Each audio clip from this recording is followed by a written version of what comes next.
سلام دوستان عزیز، روزی همگی بخیر و شادی باشه. طول دوونیم روز میشوه ما را از دولت روس زنگ زده گفتن که یوتیوب در اومدن نشید استای دیگه که همه خیلی هسته برادرو و نفرانی که یوتیوب میدورن با وی پی این میدروین. خواستم همه خبر بگم که در حقیقت همه خیلی هست در دولت روس همه خیلی شده. یوتیوب مقصد به وی پی این کار نمیکنه، چخیلی که اینستاگرام بود با یوتیوب هم خیلی شده. بفکرم اینستاگرام اینو ما در تاجیکستان هم خیلی میدرویم، در مسکو با وی پی این میدرویم. حاضی میگه یوتیوب هم خیلی کردم با وی پی این میدرویم.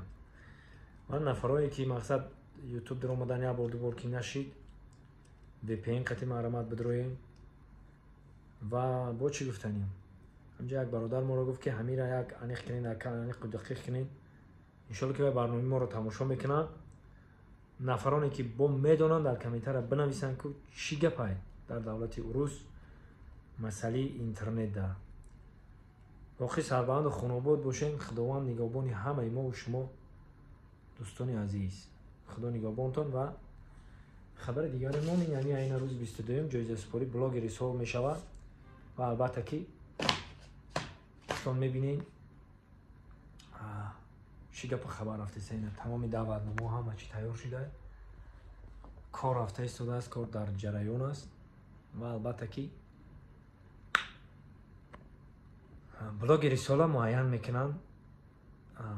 و فقط شما فکر نکنین که بلاگ رسال و در همه سمت هر نفر سمت خودش داره. با حافظ عدل نه، اکتور عدل نه، بوکسور عدل نه، عادی کلا که گپ زنم او زبون موز عدل نه، واینر عدل نه، دیگر ما عین حال لاو استایل دقیقی دیگه، یعنی لاو استایلش من اینمی یک سال اخیر فقط رفتم لبینمو دریا دا نشان دادم که این طبیعتی زیبا مونی خیلی مقصد هیز مایده کنی من نشان دادم ایسوس. همین سال من لاو استایل دقیقی دیدم. اگر که من کینو میکردم و اگه دیگر کارو را میکردم هنرمند میگلتیدم. و همین سال بلاگری سال در نظر دارم که همین سال چیکار کردی. انا همین سال کدام بلاگری چیکار کرد میبینین و پیگیر کانالای ما باشین برای شما. باقی سربند خانواده باشین. خدا نگهبانی همه ما و شما.